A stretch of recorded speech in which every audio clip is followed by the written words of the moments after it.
What or do you value over money? What more do you value over money? And that's the question I got for my chat out there, for the people out there, for everybody out there. What more do you value over money, gang? You hear me? Before we jump into the segment, I need everybody to hit that like button, hit that subscribe button, and dive right in with me. You feel me? We got a juicy topic today, man. Let's go. Okay, guys. So we diving. And every time y'all with me, y'all know y'all dive, okay? Let's dive into this video. Meet John. John is 52 years old. He earns $94,000 a year. A good salary, not a spectacular one. But here is the strange part. John has never made a budget in his life. He has never tracked a single coffee. He could not tell you what he spent last Tuesday if you paid him. And yet John has $840,000 saved. Now meet Diana. Diana is 34. She earns $112,000 a year, more than John has ever made. Diana budgets everything. She tracks every dollar across 3 different apps. And Diana has $4,000 to her name. Same country, same economy, same rising prices on everything. One of them is winning by a margin that looks almost impossible.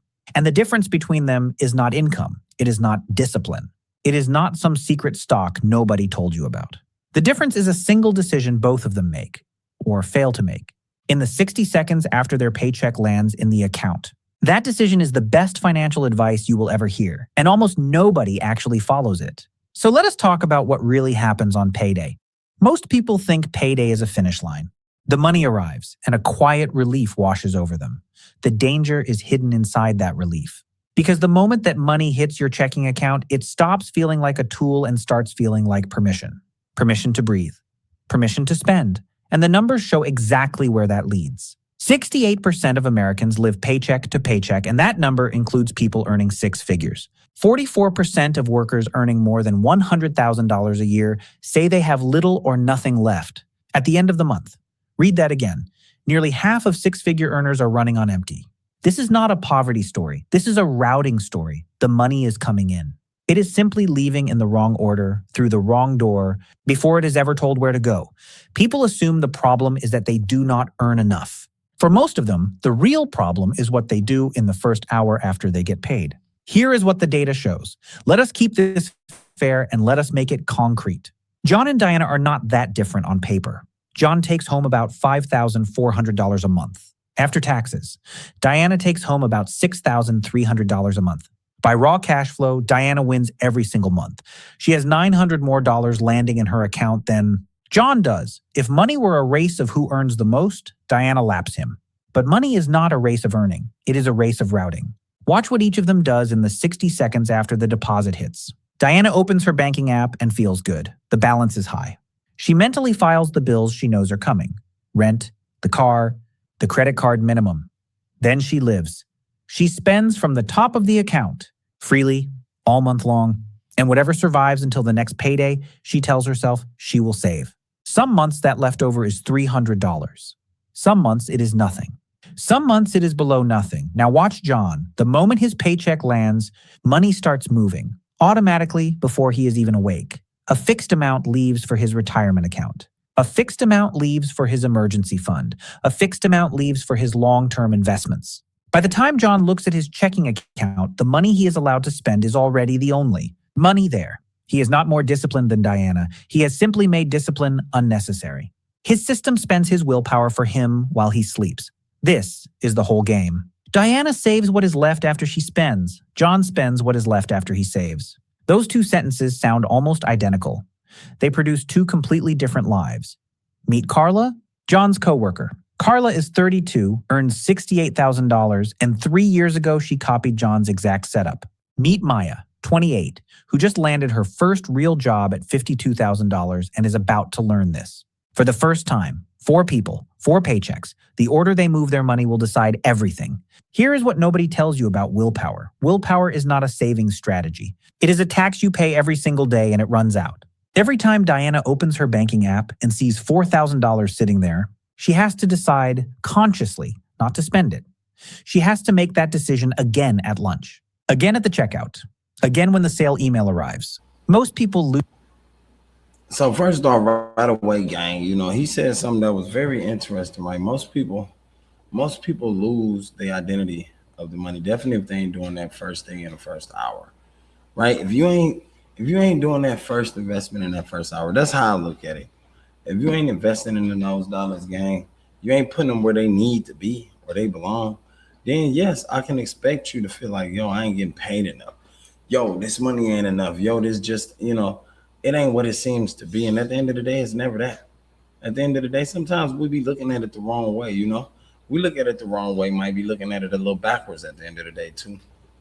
But I think if you put your money, I always was taught if you put your money on yourself, bet your money on yourself, you're gonna always make it. You're gonna always land you a spot. I don't care where you're trying to get to, gang.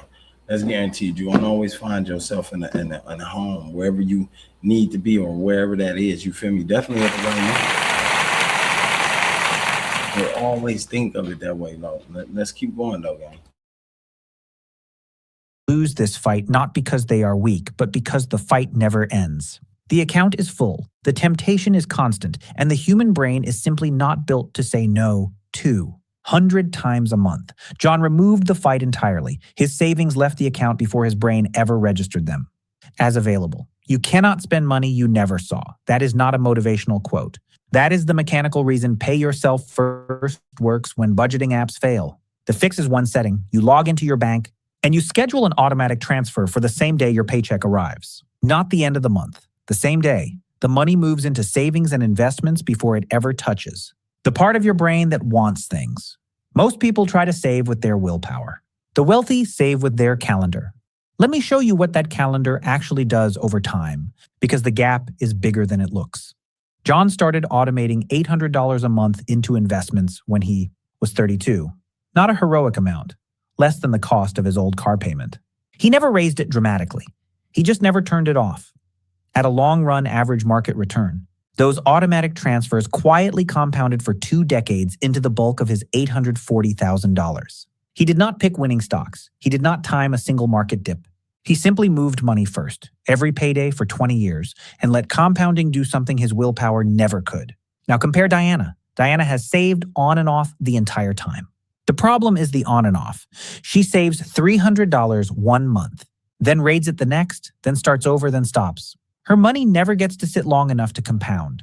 Compounding rewards consistency far more than it rewards size. And automation is the only reliable way humans stay consistent. A small amount that never stops beats a large amount that keeps starting over. That is the quiet engine under everything John has been. That's levels. That's levels, man. You feel me? He said a small climbing mountain always beats a larger mountain that always stops. You understand what I'm saying? So that means a lot of times if you stacking and then all of a sudden you stop stacking, gang, you just give up.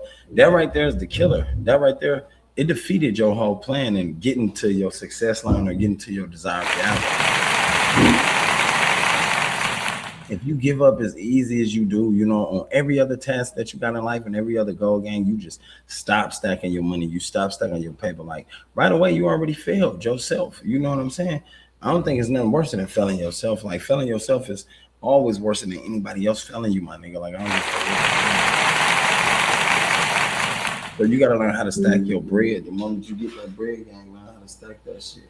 Right? Put it where it belongs. Put that shit where it belongs. Put it in an investment. Or after every check you get, my nigga, make sure that out of every check you get, you put up at least a 20, put up at least a little cool, 40 ball and you good. You feel me? You ain't got to really worry about too much because if you doing that every check, sooner or later, you got a little cool stash on the side, gang, where you can, dive in anytime you want to. Go buy the little things you need. You feel me? Get the little necessities you need to get you by. A lot of cats don't think like that, though. Like, and you got to learn that young, though. If you catch that shit when you young, gang, you on top. You understand what I'm saying? Like, don't let nobody fool you. If you catch that shit when you young, you on top of the game. You know what I'm saying? You ain't really got too much to worry about on my life. But y'all got to listen up, gang. Because there's a lot of us with this knowledge out here, but a lot of you niggas don't. You know what I'm saying? You don't pay attention or you don't give it 2 minutes or 2 seconds to give yourself time enough to pay attention. But anyway, let's keep going. Built. Now, here's the free money most people walk straight past. If your job offers a retirement match, your employer is handing you a raise that you have to reach out and take. And most people do not take it. Here is how a match works. You put in a percentage of your pay, and your employer puts in money on top of it. Free, just for participating. A common match is your employer adding 50 cents or a full dollar for every dollar. You contribute up to a limit. That is an instant 50 to 100% return on your money before it is invested in anything. There is no other place on earth that hands you that. And yet, 1 in 4 workers fail to contribute enough to capture the full match. Sit with that number. 25% of people are leaving free money on the table every single paycheck. Across the country, that adds up to roughly $24 billion in unclaimed employer matches every year. The typical worker who misses the full match leaves about $1,336 on the table annually. That sounds small. It is not. Over 20 years with growth. That missed match alone is worth around $42,855. That is a car. That is a year of retirement. Walked past every payday because nobody told them to grab it first. And it is worst for the people who can least afford it. 42% of workers earning under $40,000 miss the full match. Workers under 30 are twice as likely to miss it as workers over 60. The youngest, lowest earners are the ones leaving the most free money behind. So the first move on payday is not to pay a bill. It is to capture every cent of that match. Maya, on her very first paycheck, sets her contribution to exactly the percentage that grabs her full company match. She feels the paycheck get a little smaller. She does it anyway. That small sacrifice is the highest return decision she will make all year. Run the numbers and nothing else comes close. Carla is the proof.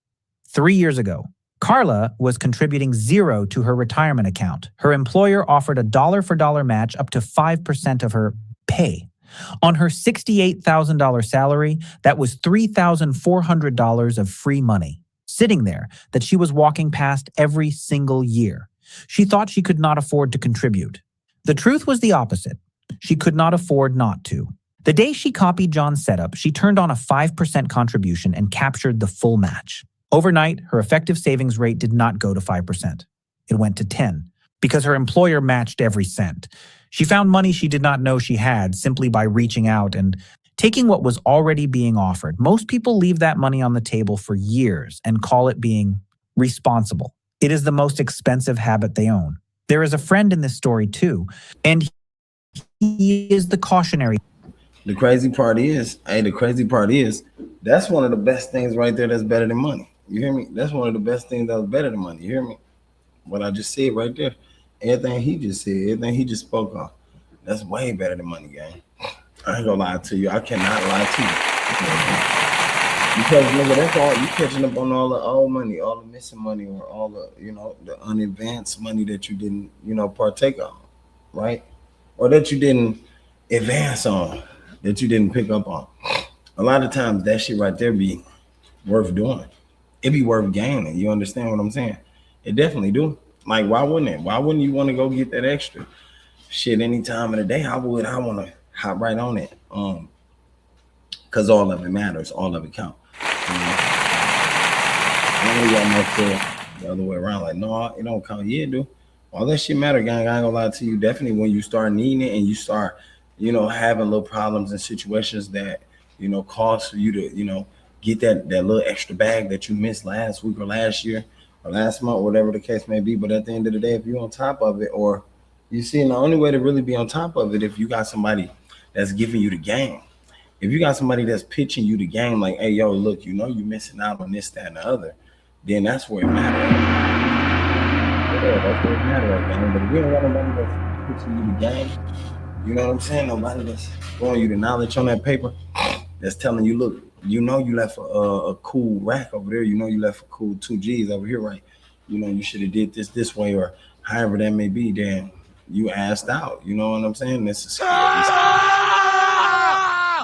yeah. At the end of the day, let's keep going though, right? Because it get deep. And this a financial lesson for all you motherfuckers who really need the financial lessons. This for y'all. You understand what I'm saying? That's why I'm dropping these gems today. Let's keep going, gang. Tale. Mark is 30, earns $60,000, and Mark has tried everything. He has downloaded 6 different budgeting apps in 2 years. He color codes his spending. He starts every month with a beautiful plan and a fresh spreadsheet. And Mark has nothing saved because every single one of his systems depends on him deciding, in the moment, not to spend. The apps track the money after it is already in his hands, when the war is already lost. They tell him he overspent on Friday. They never stop him on Friday. This is the fatal flaw in almost every budgeting tool. They are scoreboards, not gates. They report the damage in. Hey, that was crazy because he said they never report it. I mean, they don't stop him on Friday. But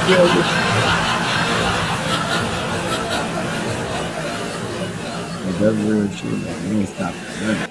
At the end of the day, they ain't finna stop you, motherfucker. You think they gonna do that? They gonna have you keep spending that bread. Instead of preventing it. Mark does not need more information about his spending. He needs the money gone before he can touch it. The day Mark finally set up a single automatic transfer for payday, he did more for his finances than 2 years of apps ever did, because automation does not depend on him being strong on a Friday night. It simply moves the money while he sleeps. Now here is the order that feels wrong, but actually works. Most people, the moment they get serious about money, attack their debt first. It feels responsible. It feels moral. And it is mostly right, except for one step that comes before it. You capture the employer match before you throw extra money at high-interest debt. This sounds insane the first time you hear it. How can saving come before paying off a credit card? Charging? 24%. Here is the math that breaks the intuition. A dollar match is an instant 100% return. Paying off a 24% credit card saves you 24%. 100 beats 24. Even a 50-cent match, a 50% instant return, beats almost any interest rate you will ever carry. So the order is precise. First, contribute just enough to capture the full match. And not a dollar more yet. Then stop and turn all your remaining firepower on high-interest debt. Credit cards, payday loans, anything above roughly a 10% rate. That debt is a fire. It burns faster than almost anything can grow. So you grab the free money that beats it, then you put the fire out completely before you do anything else. Most people get this backwards. They either ignore the match while killing debt, or they invest everywhere while the credit card quietly eats them alive. The order is the strategy. Now here is the number that quietly protects everything else you build. The emergency fund. Once the match is captured and the high-interest debt is dead, the next dollars go here. And this is the step that keeps you from falling all the way back down. An emergency fund is 3 to 6 months of your living expenses. Sitting in a boring savings account, doing nothing exciting, waiting, and almost nobody has it. 59% of Americans do not have enough saved to cover a single $1,000 emergency. Nearly half have no emergency fund at all. So when the car dies, when the tooth cracks, when the job disappears, they reach for the only tool left, the credit card. And just like that, they are back on the 24% fire they may have just escaped. The emergency fund is the wall that stops that fall. John keeps 6 months of expenses in cash. It has never made him rich. It has done something more important. It has kept him from ever going backwards. Diana has no wall. So every surprise becomes new debt, and every year she runs in place. The emergency fund is not an investment. It is the thing that protects every investment you will ever make. And here is the small detail that makes a real difference. Where you keep that emergency fund matters almost as much as having it. Most people let it sit in a regular checking account earning almost nothing, where it is also too easy to spend by accident. The better move is a separate high-yield savings account, ideally at a different bank from your checking. 2 things happen. First, the money earns a real return just for sitting there. A few $100s a year on a $10,000 balance for doing absolutely nothing. Second, and more importantly, the friction protects you from yourself. When the money lives somewhere you cannot see it and cannot tap in 2 clicks, you stop accidentally spending your own safety net. Diana kept her so-called savings in the same account she spent from, so it was never really savings at all. It was just spending she had not done. Gang, that's the truest shit ever. It is due to the fact of, you know what I'm saying? Like, when you think about it, a lot of people, they do that. They put their savings money right where it don't belong. You know what I'm saying? You putting that shit right where your checkings money at.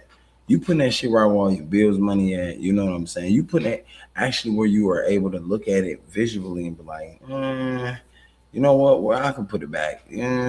Why? You know, I'll refill it. Nah, it don't work like that because that's a scary sight. And at the end of the day, when you keep doing that shit, you start, you know what I'm saying, putting more pressure on yourself. That's overthinking pressure, and overthinking pressure usually is stress. You understand what I'm saying? Stress kills, of course. So at the end of the day, if you knowing all this, it's like you got to move smarter. But like he said, 50% of the people, 50% of America didn't know this. So if 50% of America didn't know this, imagine how many of my people didn't know this. Imagine how many people my color didn't know this, gang. You understand what I'm saying? So it's like, dog, you think about it like, man, that's a lot of free game and free knowledge. That's a lot of free game and free knowledge. A lot of people don't like free game and free knowledge, gang. Definitely not in my city. A lot of people don't like free game and free knowledge. What's crazy is everything that I done learned and I done picked up on was free game and free knowledge coming up or coming along the way. Definitely in these streets, you feel me? Or definitely dealing with people that was much wiser or had more understanding. You understand what I'm saying? Like, it was all free game and free knowledge, and I enjoyed every bit of it because I was able to exert that game and exert that knowledge right in areas where it needs to be put. You feel me? Like right in those areas. And those areas is like me right here teaching you nutrition. Because they don't teach this shit in the hood no more, gang. I ain't gonna lie to you.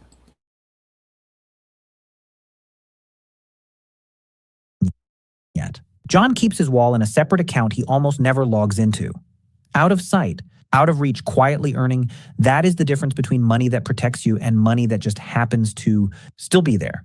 Now here is the account, the quietly wealthy fund, without ever bragging about it. Once the match is captured, the high-interest debt is gone, and the emergency wall is built. The next dollars on payday go into tax-advantaged retirement accounts, and the order here matters too. A Roth account lets your money grow, and you pay zero tax when you pull it out in retirement.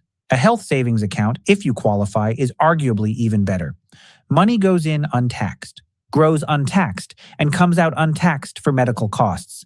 These are the closest things to legal magic the tax code offers. John has been quietly maxing these for 2 decades. He never talked about it. He never posted about it.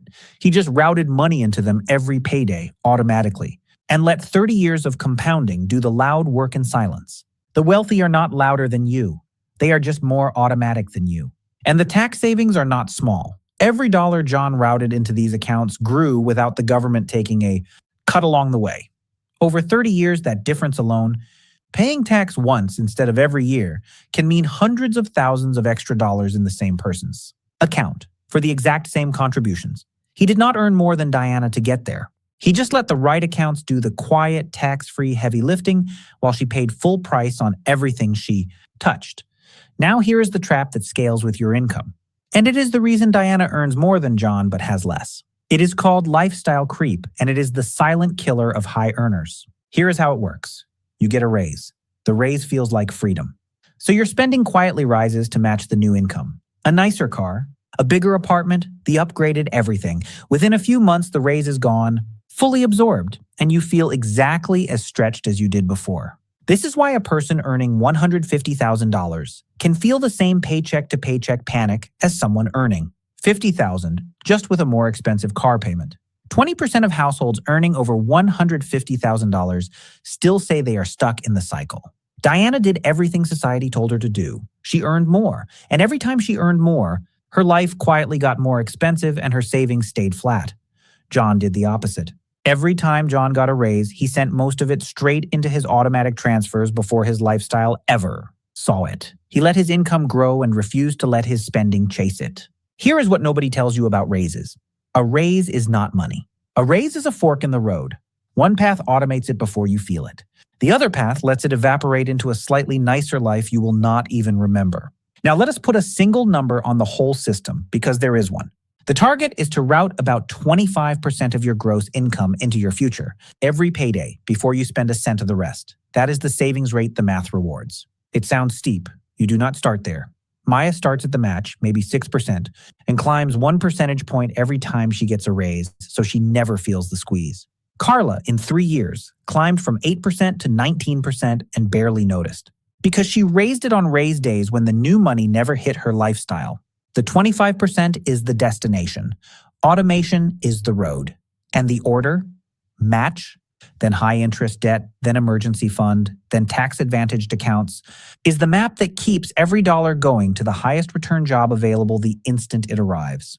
Let me walk you through one real payday, Mayas, so the whole system stops being abstract.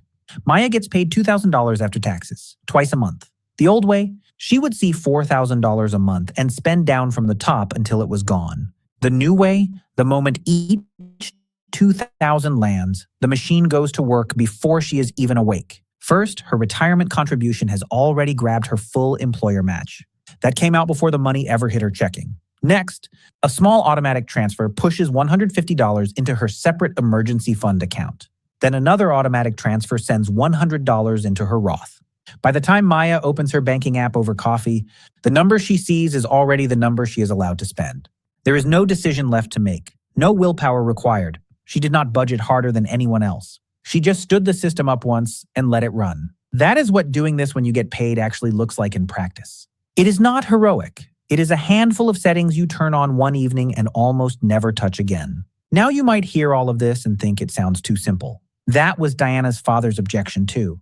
He grew up being told the secret was simple. Just spend less than you earn. Save the difference. Do not be foolish. And he is not wrong exactly. But notice what that advice quietly assumes. It assumes you will save the difference on purpose, by hand, with discipline, month after month, for 40 years. It puts the entire weight of your future on the weakest tool you own, which is your willpower at the exact moment you are tired, and the thing you want is right in front of you. The old advice is correct about the destination and silent about the road. Pay yourself first is the same wisdom, finally given a working engine. It does not ask you to be disciplined 40,000 times. It asks you to be disciplined once, the evening you set it up, and then it carries the discipline for you for the rest of your life. That is the upgrade. Same goal your grandparents had. A mechanism they never had. Let me put Diana's situation in plain numbers because this is the part that stings. Diana has earned more than John for most of her career. Over 15 years, the extra income she brought in adds up to well over $100,000 more than John ever made, and she has $4,000 to show for it. John, earning less the whole way, has $840,000. That is not a small gap. That is two completely different retirements, built from nearly the same raw materials. Diana did not lose that money in a crash. No villain stole it. It simply leaked out, a little every payday, through an account she spent from before she ever saved from.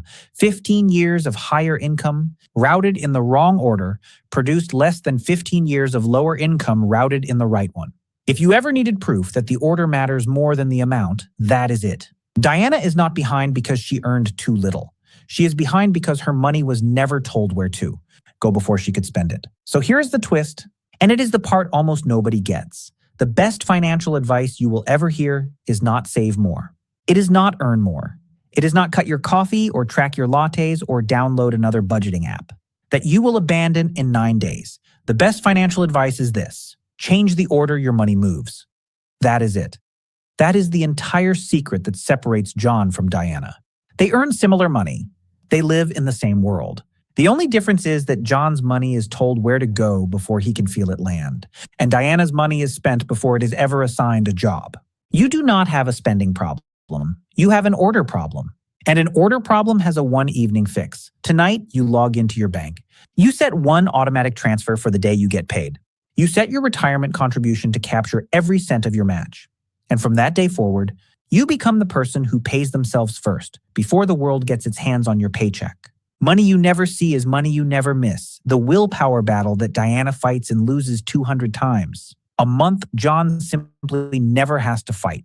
He automated the decision once, years ago, and it has been quietly making him wealthy ever since. Hey, low-key, that's some of the realest shit ever, man.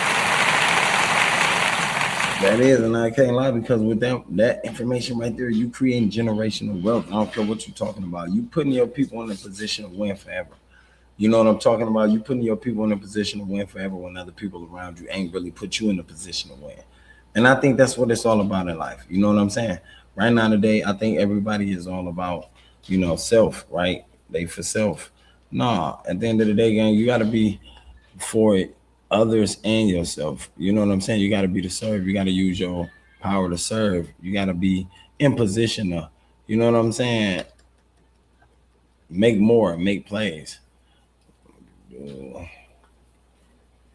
got to be that person. You can't be, ass backwards.